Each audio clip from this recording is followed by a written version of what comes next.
con participación de artistas, con entrevistas con científicos e ingenieros de Perseverance, con Plaza Sésamo y mucho más. ¡Te esperamos! Radu și Virgil investesc în acțiuni. Radu folosește eToro pentru a investi. Gracias, Diana. And don't forget, we want to see how you are watching the landing today. Use the hashtag Countdown to Mars to send us your photos and videos. To preview what interviews are coming up is my co-host from the JPL News office, Marina Jurica. Thanks so much, Raquel. The excitement is building behind me right here in Mission Control as we count down to the Perseverance landing. We will be talking to some of the many people who made today possible, from scientists to engineers on the Mars 2020 Perseverance rover team to folks from NASA headquarters giving us a look into the future of Mars exploration. A little later, we will also be speaking with the students who named the rover and the helicopter. Inspirational stories as we prepare for another landing on the red planet. Back to you, Raquel. Thanks, Marina. Let's give a shout out to the students around the nation learning about Perseverance's mission to Mars with their teachers. We're happy you're with us on this exciting day. Later in the show, we will be answering some of the questions you submitted through your classrooms. Landing on Mars is complex. The team will be calling out milestones as they happen. It's fast-paced, and you'll hear lots of technical terms. To help us translate and explain what is going on in Mission Control is Swati Mohan. She is part of Perseverance's landing team. Thanks for guiding us through landing today, Swati. Hi, Raquel. I'm happy to be here today. So, Swati, what is the status of the Perseverance rover right now? So Perseverance is still in space right now, about 9,000 miles from Mars. So far, she is healthy and on course. And it takes time to send signals between Earth and Mars. Can you let us know how that affects the information you are seeing? So Mars is about 127 million miles from Earth right now. That means it takes about 11 minutes from light to travel from Mars to Earth. So all the information that we receive from Perseverance actually happened 11 minutes ago.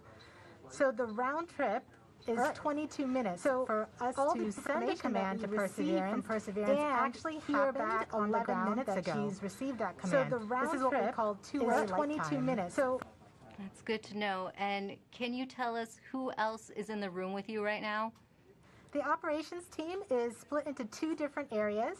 Here in the cruise mission support area, we have primarily the team that has been flying Perseverance from Earth to Mars. You'll see the placards with the roles of each of the people by their stations.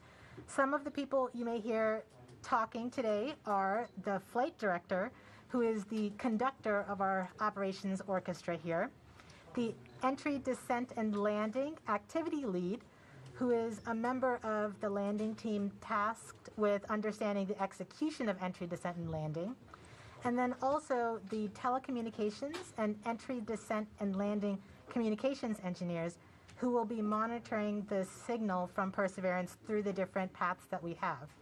Upstairs, in what we call the war room, we have almost the entire entry, descent, and landing operations team. And then across the hall from them, we have the surface mission control room, where the surface operations team is ready and waiting to take over as soon as Perseverance's wheels touch the ground. And you have been part of this mission for years now. Can you tell us what have you been working on? I've been working on Perseverance for almost 8 years now as a guidance, navigation, and control engineer, working primarily on entry, descent, and landing. One of my big tasks was to help with terrain relative navigation.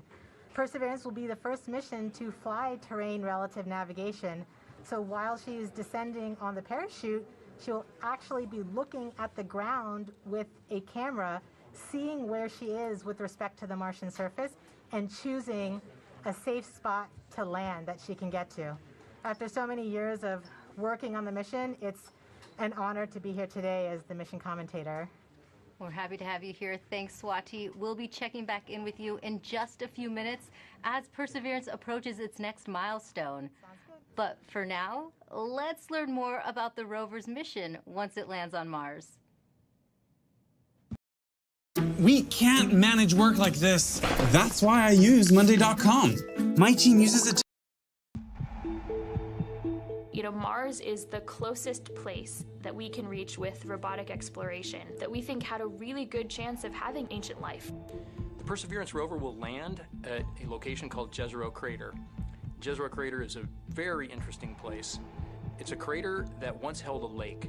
There are a lot of craters on the surface of Mars that could have once hosted ancient lakes, but not every crater that we think had a lake actually preserves evidence that that lake was there. It had an inflow channel and it had an outflow channel. That means it was filled, the crater was filled with water. In Jezero, we have probably one of the most beautifully preserved delta deposits on Mars in that crater. This is a wonderful place to live for microorganisms, and it is also a wonderful place for those microorganisms to be preserved so that we can find them now so many billions of years later. There is no other place on Mars that has the unique combination of a lake setting, a beautifully preserved delta, and the diverse mineralogy that we have in Jezero Crater. So it's truly a special landing site.